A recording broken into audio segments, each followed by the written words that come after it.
Hi friends, welcome to my channel చిన్నారి కథలు. Friends అందరూ ఎలా ఉన్నారు?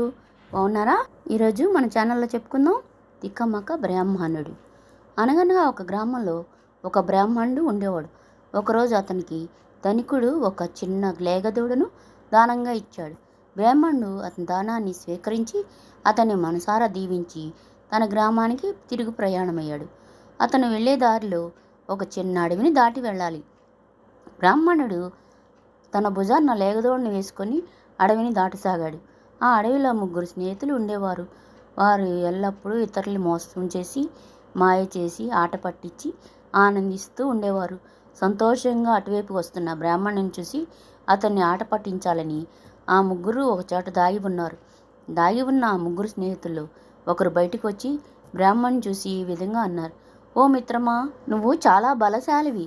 అందుకే నీ భుజాలపై మేకని మోసుకెళ్తున్నావు. నీవు ఈ మేకను తీసుకొని ఏం చేసుకుంటావు అన్నాడు.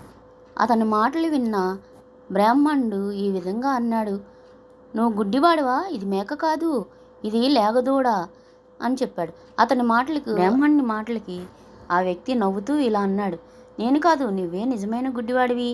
అందుకే మేక పిల్లని లేగదోడలా అనుకుంటున్నావు అని అక్కడి నుండి వెళ్ళిపోయాడు.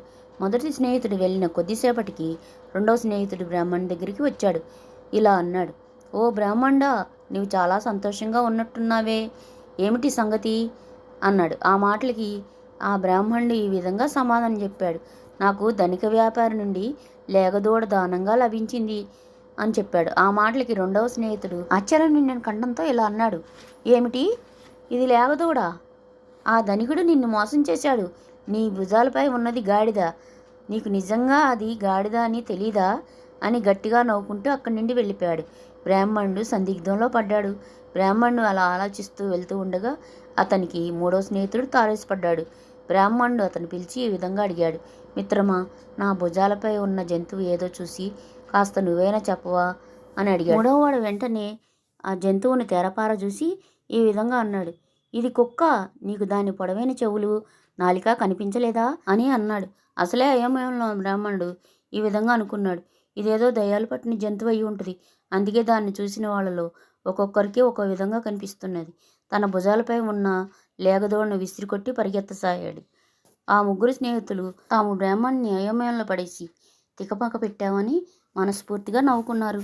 ఆ తర్వాత ముగ్గురు స్నేహితులు విసిరికొట్టిన లేగదోడను తీసుకొని బ్రాహ్మణుని వద్దకు వెళ్ళి తాము చేసిన గందరగోళాన్నంతా వివరించి అతనికి క్షమాపణ చెప్పి అక్కడి నుంచి వెళ్ళిపోయారు. ఫ్రెండ్స్, కథ నచ్చిందా? కథ కంచికి మనం ఇంటికి. కథ కనుక నచ్చినట్టయితే ప్లీజ్ లైక్ చేసి ఈ కథ ఎలా ఉందో ఒక కమెంట్ చేయండి. మీరు ఎక్కడి వారో కూడా కమెంట్ చేయండి. మాకు కొంచెం మోటివేషన్గా ఉంటుంది. ఉంటాను. Bye bye.